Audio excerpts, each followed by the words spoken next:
Charles Koch of the infamous Koch brothers, who of course are absurdly rich off of their daddy's company that they just inherited, well, he's now worth $43 billion. That number is so ungodly large. Well, you know what he just did? In an interview with the Wichita Eagle, he said, he knows how we can help poor people. Interesting. So what's your idea? Do you want to give some of your money to them? That would be one way to help out poor people. I mean, you got $43 billion, who you could spare a couple million or maybe a few $100,000 if we're going to be cheap about it. No, you know what his argument is? Eliminate the minimum wage. How does that make sense? Help the poor by cutting their pay. Obviously that'll help them, duh. So he said, quote, "We want to do a better job of raising up the disadvantaged and the poorest in this country rather than saying, oh, we're just fine now.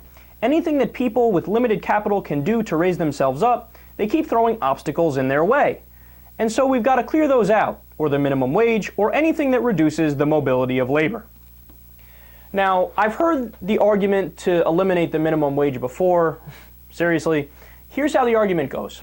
They say, if you want to help poor people, then of course you want to lower the unemployment rate. And to lower the unemployment rate, you have to reduce the cost of labor for the business owners.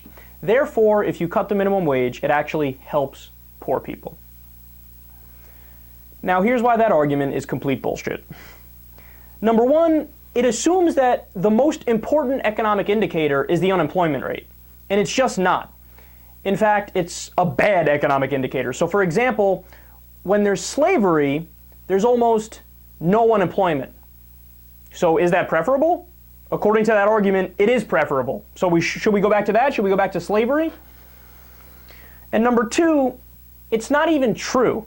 So there's literally 24 separate studies done on this, and every time they've raised the minimum wage, employment either stayed the same or increased.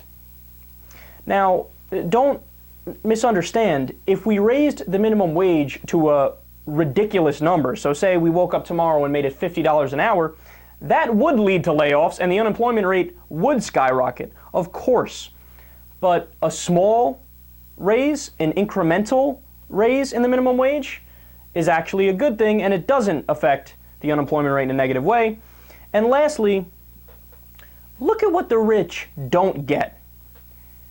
Historically, when they have all the money and the 99% are poor, that leads to recessions and depressions. And as Henry Ford says, he wants to pay his workers a good wage so they can afford his products. So paying the poor or paying the 99% shit ends up hurting everybody in the economy. Not just the rich. You need the majority of the American people, you need all the American people to have purchasing power so they can actually buy the goods and the products that the so-called captains of industry are selling. Charles Koch, what a ridiculous argument and what a blithering idiot.